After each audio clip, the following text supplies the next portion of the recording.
des gens amicaux, une alimentation délicieuse, des temples d'or, des paysages stupéfiants, des villages ruraux paisibles. Le Laos est très loin du stress, très loin du bling-bling et des individualismes occidentaux. C'est tout simple. Quand vous serez de retour, vous allez vous demander pourquoi vous habitez encore à Argenteuil, pourquoi vous êtes reparti de ce pays tout en douceur, tout en harmonie, pourquoi vous avez quitté un endroit aussi cool. Cette République démocratique populaire, créée en 1975, est étalée sur plus de 2 millions de kilomètres carrés, occupée par une population de 4 500 000 âmes. C'est dire que l'on ne s'y bouscule pas avec 17 habitants par kilomètre carré. Le pays est frontalier avec la Birmanie, la Chine, le Vietnam, le Cambodge et la Thaïlande. Le Mekong traverse le Laos sur 1900 km. Le Laos est un petit paradis où chacun mange à sa faim et vit à son rythme. Dans ce pays, les familles arrivent à subvenir à leurs besoins et réservent une bonne part de leurs petites ressources aux futiles plaisirs qui rendent la vie agréable.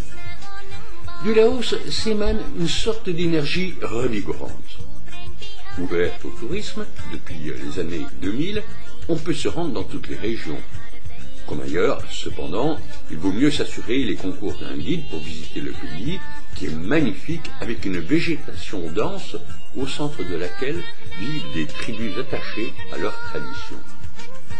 Vous découvrirez le Nord, avec ses minorités ethniques, ses fabuleux villages, ses chutes d'eau, sa forêt tropicale et ses montagnes. De nombreux temples sont à visiter. Au centre vous attend une région d'altitude, avec des forêts tropicales, ses torrents aux eaux turquoises et ses grottes. Le centre est aussi une région fertile, où se répandent les rizières, les plantations de canne à sucre et les bananeraies. Les vestiges de la piste Ho Chi Minh et la réserve de la biodiversité, refuge pour une quinzaine d'oiseaux très rares, vous y attendent. Au sud, le pays regorge de sites naturels et de cours d'eau, mais aussi l'essentiel des plantations de café du Laos. Le lac Nong Bua, entouré de forêts, est un endroit particulièrement paisible. Toujours au sud, la province de Sekong est idéale pour la pêche. La province d'Atapu y est couverte de forêts qui abritent les tigres et le rhinocéros de Sumatra.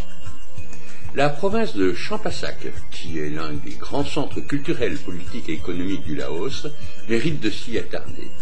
Vous pourrez visiter le Wat Phu, l'ancien palais royal. C'est dans cette province que le Mekong est le plus imposant et à la saison des pluies, il peut atteindre jusqu'à 14 km de large.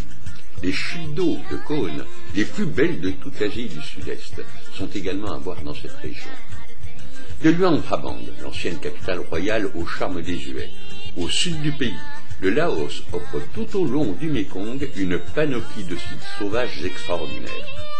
Vous devrez vous réserver du temps pour découvrir Luang Prabang et Vientiane, la capitale, qui proposent toutes deux de nombreux édifices à visiter, dont des temples et des musées. Vous ne pourrez en aucun cas regretter votre séjour au Laos, lequel, grâce à un développement mesuré, demeure un pays très authentique.